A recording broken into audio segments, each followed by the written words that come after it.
2h35 du matin. J'ai fugué de chez moi et je suis coincé à l'aéroport parce que j'ai raté mon vol.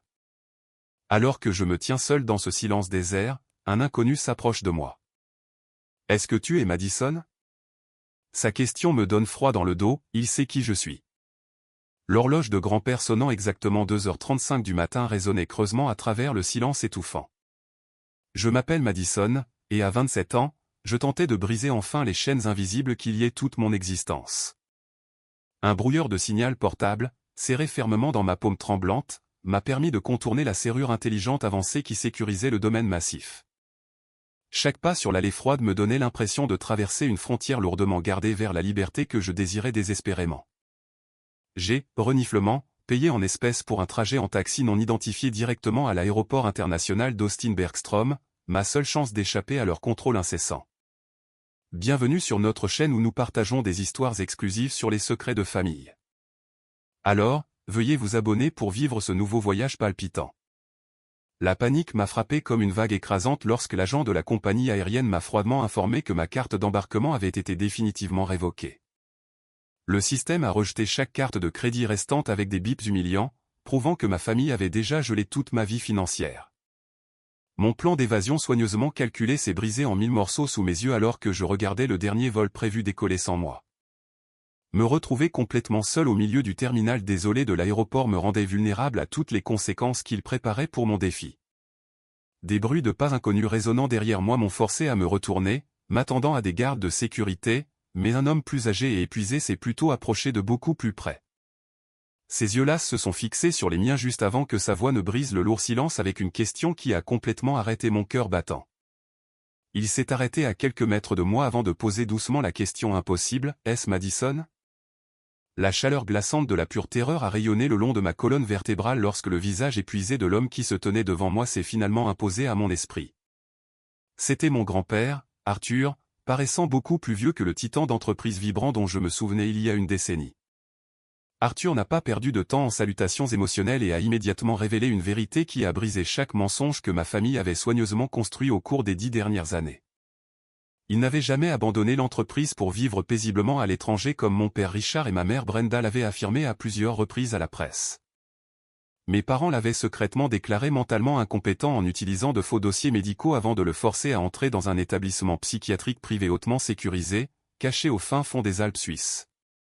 Entendre ces mots horribles a rendu la réalité étouffante de ma propre existence violemment claire. J'ai finalement compris que le fait que mes parents me gardent confiné dans notre domaine lourdement gardé n'avait absolument rien à voir avec ma santé soi-disant fragile. Ils ont orchestré mon isolement pour s'assurer une manipulation complète de mon énorme fonds en fiducie dès que j'ai atteint l'âge de la majorité légale. Mon héritage était le seul obstacle restant les empêchant d'atteindre une domination totale sur l'entreprise, faisant de moi leur prisonnière la plus précieuse. Ils m'ont drogué pendant des années jusqu'à ce que je trouve une infirmière sympathique prête à faire passer clandestinement mes lettres à un enquêteur extérieur, murmura Arthur en agrippant fermement sa veste usée pour stabiliser ses mains tremblantes. Je savais qu'ils essaieraient éventuellement de te faire exactement la même chose une fois que tu deviendrais une menace financière. Une alerte soudaine et stridente du système de communication interne de l'aéroport a violemment interrompu nos retrouvailles. Les lumières rouges clignotantes près des comptoirs d'enregistrement ont confirmé mes pires craintes concernant leur vaste capacité de surveillance. Reniflement, le scan de mon passeport quelques instants plus tôt avait déclenché un verrouillage de sécurité automatisé lié directement à notre entreprise familiale.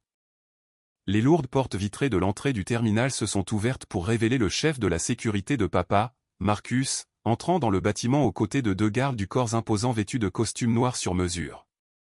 Marcus a balayé les zones de siège désertes avec un calcul froid tout en chuchotant des ordres urgents dans son oreillette. Sa présence terrifiante signifiait que mes parents étaient déjà réveillés et mobilisaient toutes les ressources disponibles pour me ramener dans ma cage dorée. Nous devons bouger tout de suite avant qu'il ne scelle les sorties et ne boucle tout le périmètre, ai-je insisté en attrapant la poignée de ma valise avec des paumes moites. Nous n'avions pratiquement pas de temps pour manœuvrer à travers le hall principal sans être repérés par leur formation de balayage.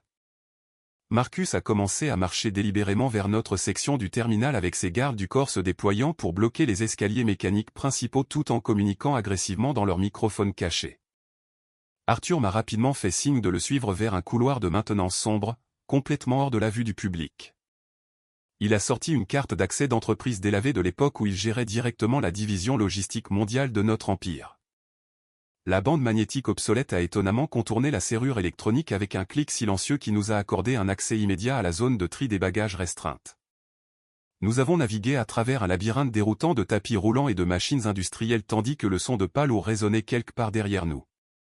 Nous avons finalement débouché dans l'air humide de la nuit texane près des quais de chargement où une vieille camionnette de transport non identifiée tournait au ralenti dans l'ombre.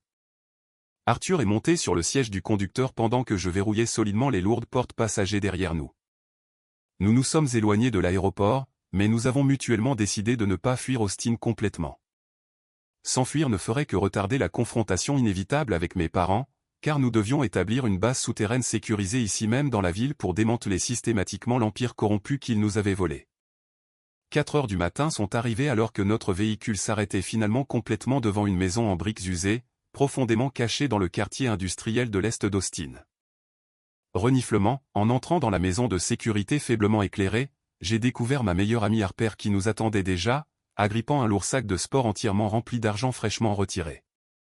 Sa présence réconfortante a fourni un sentiment immédiat d'ancrage émotionnel pendant les conséquences chaotiques de ma disparition soudaine du domaine familial.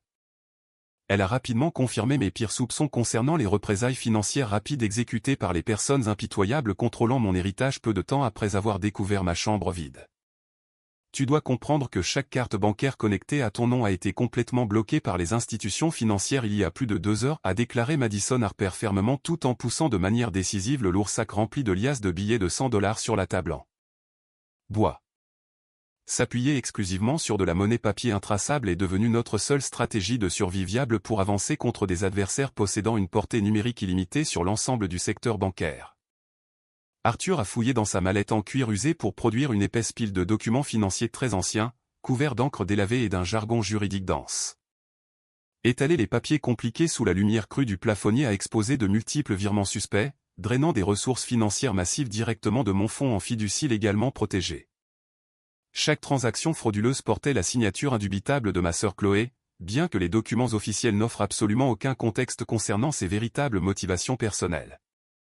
En regardant de près son écriture familière, je me suis sérieusement demandé si elle avait activement participé à la grande trahison d'entreprise ou si elle avait simplement succombé à la pression écrasante constamment exercée par mes parents.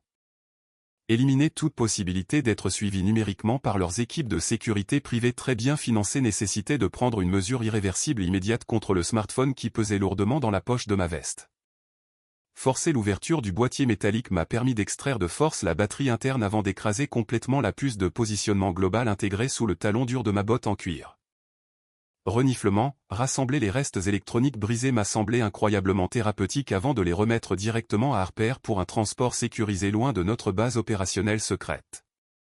Elle a soigneusement déposé les composants matériels fragmentés dans un sac de Faraday spécialisé, conçu spécifiquement pour bloquer complètement tous les signaux cellulaires sortants. Avant de les emmener vers une installation commerciale de broyage de déchets électroniques située à l'autre bout de la ville. Regarder ces dispositifs de communication en ruine disparaître a définitivement coupé le dernier lien numérique qui me reliait à la vie oppressive que j'avais laissée derrière moi pour toujours. Arthur a pris une lente gorgée de son café noir amer avant de baisser la voix pour prendre un ton profondément sérieux. J'ai une vieille connaissance de confiance qui enquête discrètement sur mes dossiers médicaux falsifiés depuis plusieurs années consécutives par pure loyauté, et il attend actuellement notre appel. La base stratégique établie par Arthur a fourni un avantage tactique considérable quelques instants avant que notre dernier allié crucial n'approche en toute sécurité du bâtiment sécurisé. Des pas lourds ont résonné près de l'entrée principale alors que l'enquêteur spécialisé en données, Caleb, a franchi le seuil, transportant plusieurs caisses de protection lourdes contenant des serveurs indépendants ainsi que du matériel de communication hautement crypté. L'installation de son matériel sophistiqué sur le sol solide du salon a immédiatement transformé la résidence abandonnée en un centre d'opération cybernétique entièrement fonctionnel. Caleb a rapidement initié un protocole réseau complexe conçu spécifiquement pour masquer notre véritable emplacement physique de toute tentative de surveillance d'entreprises externes. Son arrivée extrêmement opportune a officialisé notre nouvelle alliance de résistance, entièrement dédiée à la découverte des crimes financiers massifs orchestrés malicieusement par mes parents. 9 heures du matin le jour suivant est arrivé avec un lourd sentiment d'anticipation alors que Caleb finalisait la poignée de main numérique complexe entre ses unités de serveurs portables et le réseau interne massif appartenant à la société familiale. Il a habilement utilisé les informations d'identification administrative volées d'un ancien sous-traitant informatique qui avait été licencié le mois précédent pour contourner la formidable architecture de sécurité zéro confiance protégeant leurs actifs numériques les plus sensibles.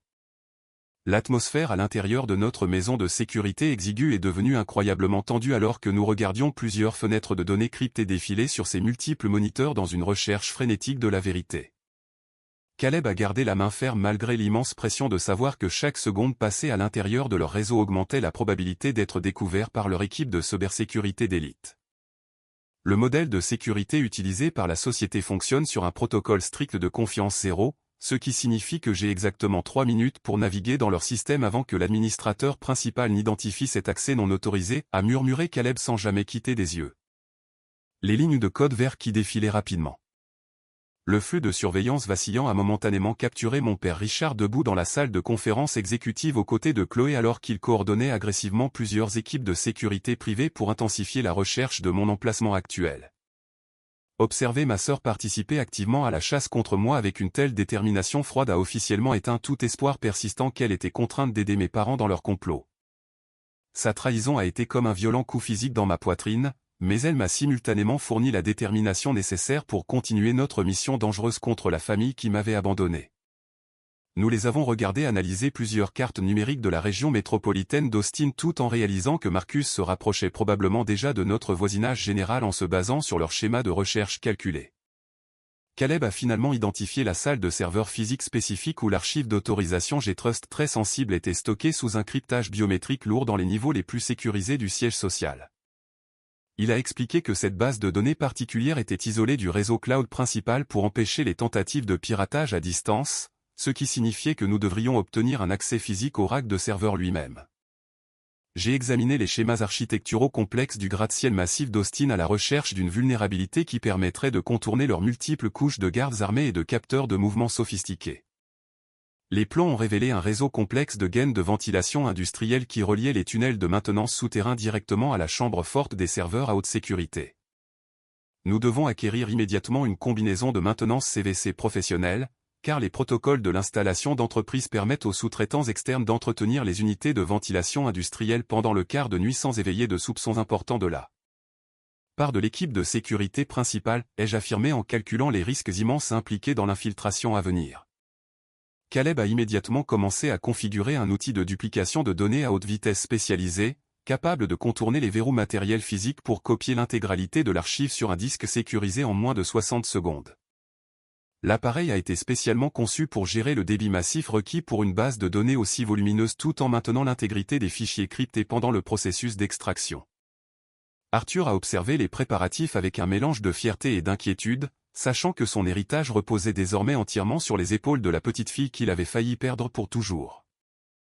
Notre plan était officiellement mis en branle alors que nous nous préparions à frapper au cœur même de l'empire qu'Arthur avait construit et que Richard avait ensuite corrompu. Nous avons passé les heures de clarté restantes à répéter chaque mouvement pour nous assurer que notre présence à l'intérieur du bâtiment resterait complètement indétectée par les caméras à imagerie thermique.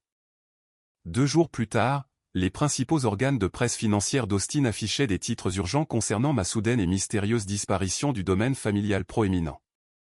L'équipe juridique coûteuse représentant mes parents a publié une déclaration soigneusement rédigée émettant un avis d'inquiétude pour mon bien-être à toutes les principales plateformes médiatiques de l'État. Ils ont fabriqué de manière malveillante un récit affirmant que ma santé mentale s'était gravement détériorée pour créer un prétexte légal légitime pour geler tous mes actifs restants. Cette manœuvre tactique leur a permis de manipuler efficacement l'opinion publique tout en s'assurant que je restais financièrement paralysé et incapable de chercher une représentation juridique indépendante contre leur autorité. Regarder la diffusion télévisée depuis notre maison de sécurité exiguë a confirmé que mes parents étaient prêts à détruire toute ma réputation pour maintenir leur pouvoir d'entreprise. Ils évitent intentionnellement un rapport de police direct parce que papa utilise son équipe de relations publiques d'élite pour manipuler le récit médiatique afin de prouver mon instabilité mentale, ai-je fait remarquer en montrant l'écran vacillant qui affichait mon propre visage à côté d'eux. Description clinique de ma prétendue dépression. Marcus restait une menace importante en raison de sa vaste expérience en tant qu'ancien agent tactique, qui a rapidement identifié plusieurs anomalies suspectes au sein de l'infrastructure du réseau de l'entreprise. Son instinct professionnel l'a amené à croire qu'une fuite de données internes se produisait, ce qui l'a forcé à commencer à réduire les emplacements physiques potentiels de notre base cachée. Nous avons écouté via le canal de communication intercepté par Caleb alors que le son aigu de la statique annonçait une nouvelle série d'ordres émis au périmètre de sécurité. Marcus semblait de plus en plus frustré tandis que sa voix crépitait à travers les haut-parleurs de la radio avec une autorité glaçante qui m'a fait dresser les cheveux sur la nuque. Vérifiez chaque journal de connexion des dernières 48 heures parce que je commence à soupçonner que quelqu'un au sein de l'équipe interne fait fuiter des données sensibles à une source extérieure, a aboyé Marcus à la radio pendant que ses subordonnés se précipitaient pour exécuter immédiatement ces ordres agressifs. Identifier le danger croissant signifiait que nous devions exécuter notre stratégie de diversion avant que Marcus ne réussisse à remonter le signal jusqu'à notre cachette du quartier industriel. Harper s'est porté volontaire pour conduire le véhicule de luxe reconnaissable d'Arthur vers la frontière de l'État tout en transportant un émetteur de signal sophistiqué conçu pour imiter la signature électronique unique de mon smartphone. Cette manœuvre était spécifiquement destinée à disperser les forces de sécurité sur les vastes autoroutes du Texas tout en éloignant Marcus du siège de l'entreprise. Nous avons observé depuis l'ombre Harper accélérer dans la nuit avec le signal leur diffusant un chemin qui semblait être une tentative d'évasion désespérée vers le nord. La diversion réussit a fourni une étroite fenêtre d'opportunité pour Caleb et moi d'approcher de l'imposante tour de l'entreprise. Alors que la principale réponse de sécurité était concentrée sur l'autoroute, nous avons utilisé une camionnette de maintenance blanche banale, acquise grâce aux divers contacts clandestins de Caleb, pour nous fondre dans le trafic de services de fin de soirée entrant dans le centre-ville. Naviguer dans le complexe garage de stationnement souterrain a nécessité une précision absolue pour éviter de déclencher des capteurs de poids secondaires ou des caméras à imagerie thermique surveillant l'entrée de service. Mon cœur battait la chamade contre mes côtes alors que nous nous garions dans une baie de maintenance sombre située directement sous les gaines de ventilation principales menant à la chambre forte des serveurs. Nous sommes restés immobiles à l'intérieur du véhicule pendant plusieurs minutes angoissantes en attendant que la patrouille de sécurité termine sa ronde programmée autour des quais de chargement. Le silence relatif de l'énorme structure en béton offrait une toile de fond obsédante aux dernières étapes de notre mission d'infiltration à haut risque contre les personnes qui avaient volé l'héritage de mon grand-père. 23h30, le couloir souterrain menant à la chambre forte des serveurs physiques était complètement submergé par l'éclairage bleu glacial du système d'alimentation de secours auxiliaire. J'ai réussi à insérer le dispositif de décryptage matériel sophistiqué que Caleb avait construit directement dans le port réseau principal du rack de l'ordinateur central pour commencer notre vol numérique critique. L'outil de duplication personnalisé a instantanément initié le processus d'extraction massif requis pour télécharger l'intégralité de l'archive d'autorisation G-Trust ainsi que plusieurs enregistrements vidéo cachés hautement classifiés.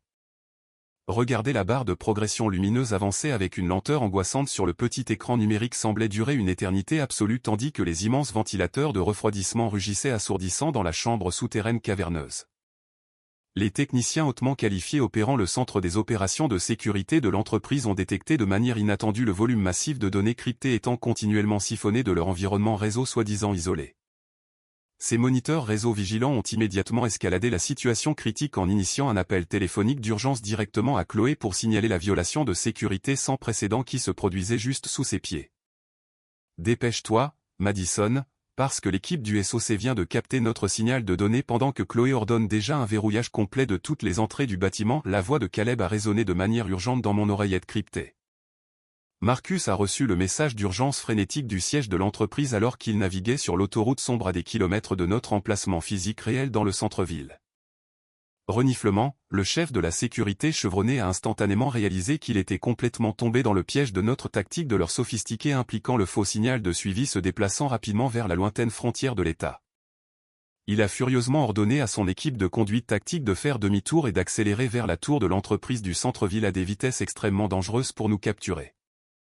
Saisir le disque de données complet du port du serveur a permis de sécuriser la preuve indéniable de la manipulation des dossiers médicaux par mes parents et du drainage illégal du fonds en fiducie familiale. Nous n'avions que quelques précieuses secondes pour réagir avant que les portes de sécurité automatisées ne me scellent définitivement à l'intérieur de la chambre forte souterraine avec les preuves numériques volées. J'ai violemment frappé ma paume contre le lourd bouton d'urgence rouge monté sur le mur de béton adjacent avant de répondre sur le canal radio ouvert. J'active le système d'extinction d'incendie à agent propre d'urgence maintenant. Alors préparez-vous à démarrer le moteur à la sortie de la ruelle arrière. Les protocoles de verrouillage d'urgence automatisés se sont immédiatement enclenchés sur tout le niveau souterrain, provoquant la fermeture complète des lourdes portes en acier renforcé avec un bruit métallique terrifiant. Des bus pressurisés montés au plafond ont instantanément déchargé d'épais nuages de gaz à agent propre spécialisés, conçu pour éteindre les incendies chimiques sans endommager l'équipement électronique très sensible en dessous. Le brouillard chimique dense a efficacement aveuglé les caméras de sécurité thermique à haute résolution surveillant le couloir tout en fournissant la couverture visuelle parfaite pour mon évasion physique désespérée. J'ai retiré avec force la lourde grille métallique sécurisant la gaine de ventilation industrielle CVC en utilisant un outil de maintenance spécialisé acquis lors de notre infiltration antérieure du rez-de-chaussée. Hisser mon corps vers le haut dans le couloir métallique étroit a nécessité un effort physique immense tandis que le gaz d'extinction épais rendait la respiration de plus en plus difficile à l'intérieur de l'environnement confiné de la salle des serveurs. J'ai grimpé rapidement à travers les conduits en acier galvanisé sombre tout en entendant les sons étouffés de lourdes bottes tactiques martelant les sols en béton bien en dessous de ma position surélevée actuelle. Marcus et son équipe de sécurité lourdement armée ont forcé l'entrée de la salle des serveurs principale, pour ne trouver qu'une chambre vide entièrement remplie d'un épais gaz d'extinction blanc. Naviguer dans le labyrinthe complexe des conduits de climatisation industrielle m'a finalement conduite vers le point d'extraction désigné où Caleb attendait déjà avec la camionnette de maintenance tournant silencieusement dans l'ombre. 8 heures du matin sont arrivées avec un sentiment palpable de tension électrique imprégnant le luxueux auditorium de l'entreprise, désigné spécifiquement pour l'assemblée annuelle des actionnaires très attendue. Mon père se tenait avec une confiance incroyable derrière le podium en acajou poli, se préparant à annoncer officiellement la fusion réussie de mon énorme fonds en fiducie personnelle directement dans le portefeuille financier global de l'entreprise pour consolider définitivement son pouvoir exécutif absolu.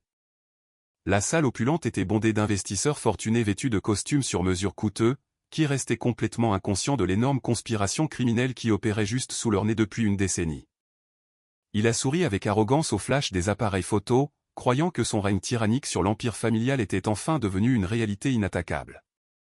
Cette transaction de fusion monumentale garantira absolument un avenir prospère à long terme a déclaré mon père avec confiance juste avant que la voix tonitruante d'Arthur ne brise complètement le lourd silence en criant « Ton seul avenir garanti est de passer le reste de ta vie. Misérable dans un pénitencier fédéral, Richard. » Caleb avait systématiquement transmis toute la base de données décryptée directement au ministère de la Justice ainsi qu'à la Security and Exchange Commission au cours de la nuit précédente, avant de détourner brillamment le flux audiovisuel principal. Il a utilisé son accès à distance pour couper brusquement le système de microphone avant de diffuser les enregistrements vidéo cachés incriminants directement sur l'écran de présentation massif surplombant toute la scène. Les preuves visuelles indéniables montraient mes parents complotant explicitement pour confiner illégalement Arthur dans l'établissement psychiatrique suisse tout en falsifiant méticuleusement les signatures légales requises pour vider mes comptes personnels. Chaque conversation trompeuse qu'ils avaient secrètement enregistrée au fil des ans résonnait clairement à travers le système de son surround de pointe pour que tout le monde financier puisse l'examiner sans pitié. Mon grand-père et moi avons simultanément poussé les lourdes portes d'entrée dorées sous l'éblouissement aveuglant de l'équipement d'éclairage théâtral, ce qui a instantanément plongé tout le conseil d'administration dans un état de choc absolu et déconcerté. Des centaines d'actionnaires fortunés ont halté de manière audible en voyant le fondateur supposément décédé marcher librement parmi eux, vêtu d'un costume parfaitement taillé, démontrant sa clarté mentale complète. Mes parents se sont complètement figés sur place, leurs visages arrogants se vidant de toute couleur tandis qu'ils fixaient avec une terreur absolue le fantôme vivant qu'ils pensaient avoir effacé de l'existence pour toujours. La réalisation écrasante que leur toile élaborée de tromperie s'était finalement effondrée sous le poids écrasant de la vérité indéniable les a paralysés directement devant leurs investisseurs les plus importants. Assister à l'effondrement public spectaculaire de leur empire criminel méticuleusement construit a fait perdre à Chloé tout son sang-froid restant pendant la panique chaotique qui s'est propagée dans l'immense auditorium. Elle a désespérément fracassé son smartphone personnel à plusieurs reprises contre le sol en marbre dur, tentant de détruire définitivement toute preuve numérique restante la reliant directement à la fraude financière massive. Elle a tenté frénétiquement de se glisser discrètement par la sortie de secours arrière, mais plusieurs agents fédéraux lourdement armés ont immédiatement envahi sa position pour lui immobiliser physiquement les poignets derrière le dos avec de lourdes menottes en acier. Non, je n'ai rien fait de mal parce qu'ils ont tous les deux manipulé sans relâche mes décisions tout en me forçant à signer ces documents d'autorisation frauduleux pour voler l'argent, a crié Chloé hystériquement tandis que les officiers tactiques inflexibles la traînaient agressivement sur les tapis coûteux vers les véhicules de transport blindés qui attendaient juste à l'extérieur du bâtiment. Ma mère a désespérément couvert son visage pâle de ses mains tremblantes tout en pleurant de manière incontrôlable alors que les agents fédéraux encerclaient systématiquement la scène principale pour empêcher toute possibilité de tentative d'évasion désespérée des principaux conspirateurs. L'enquêteur principal s'est approché fermement du podium pour lire officiellement les mandats d'arrêt fédéraux détaillant des accusations étendues de détournement de fonds d'entreprise massif ainsi que de confinement médical illégal au-delà des frontières internationales. Le cliquetis métallique aigu des lourdes menottes en acier se refermant solidement autour des poignets de mon père a résonné bruyamment dans la pièce soudainement silencieuse, marquant officiellement la fin définitive de leur règne tyrannique sur l'entreprise. Je suis resté silencieusement à côté de mon grand-père, regardant fièrement les autorités fédérales démanteler méticuleusement la hiérarchie corrompue qui avait volé tant d'années précieuses de nos vies. Un mois après le scandale financier bouleversant qui a exposé les crimes de ma famille, je me suis retrouvé assise dans le spacieux nouveau bureau de direction tandis que la chaude lumière du soleil matinal filtrait à travers les vastes fenêtres en verre surplombant le centre-ville d'Austin. Le silence de la pièce semblait paisible plutôt qu'étouffant, car la surveillance constante qui définissait ma vie antérieure avait finalement été démantelée par les autorités fédérales. Mon père Richard, ma mère Brenda et ma sœur Chloé ont officiellement reçu leur longue peine à purger dans un établissement correctionnel fédéral de haute sécurité après que le ministère de la Justice a finalisé la montagne de preuves que nous avions fournies. Le gouvernement des États-Unis a méticuleusement confisqué chaque actif acquis illégalement, y compris le domaine massif où j'étais autrefois retenue prisonnière, pour fournir une restitution complète à la société, ainsi qu'à mon fonds en fiducie gravement épuisé. J'ai finalement apposé ma signature tremblante mais déterminée sur les documents juridiques officiels pour rompre formellement tous les liens de sang tout en mettant complètement fin à tous les privilèges familiaux précédemment détenus sur mon existence par ces individus toxiques.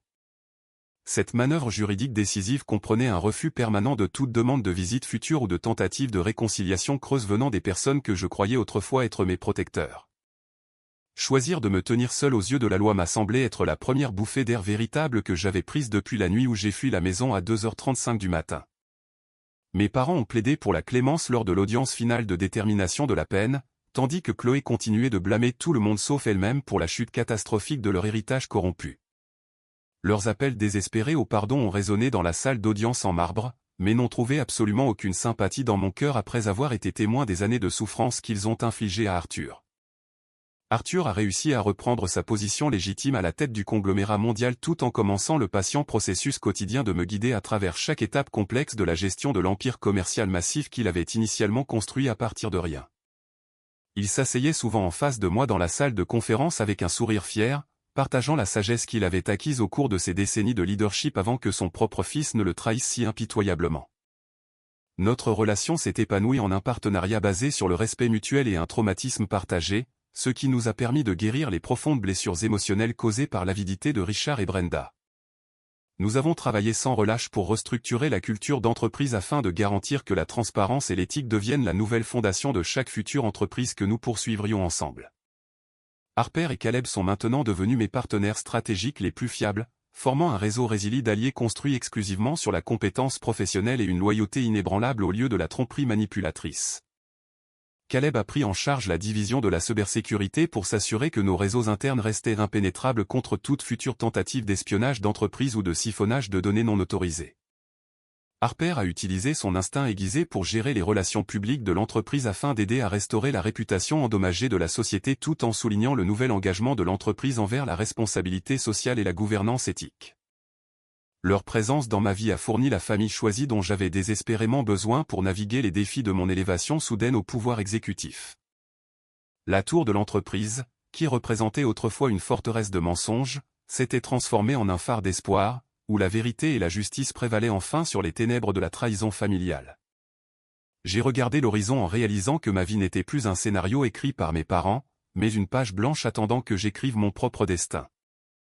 Le poids du passé avait enfin été levé, ce qui m'a permis d'avancer vers un avenir défini par mes propres choix, et les connexions authentiques que j'ai choisi de maintenir. La leçon. En regardant la pile épaisse de documents juridiques rompant mes liens familiaux posés sur le bureau en acajou, je me suis enfin permis d'expirer un long soupir de pur soulagement. La forme de manipulation la plus terrifiante ne se manifeste pas toujours par des menaces physiques ou des éclats de voix, car elle se glisse souvent sous le masque trompeur de l'amour et de la protection familiale. Votre lignée biologique n'a jamais été destinée à être un certificat légal accordant à d'autres personnes l'autorité de dicter votre avenir ou de drainer systématiquement votre liberté personnelle. La vraie maturité commence au moment exact où vous cessez de fabriquer des excuses pour les individus qui infligent intentionnellement une douleur émotionnelle à votre âme, quel que soit leur titre.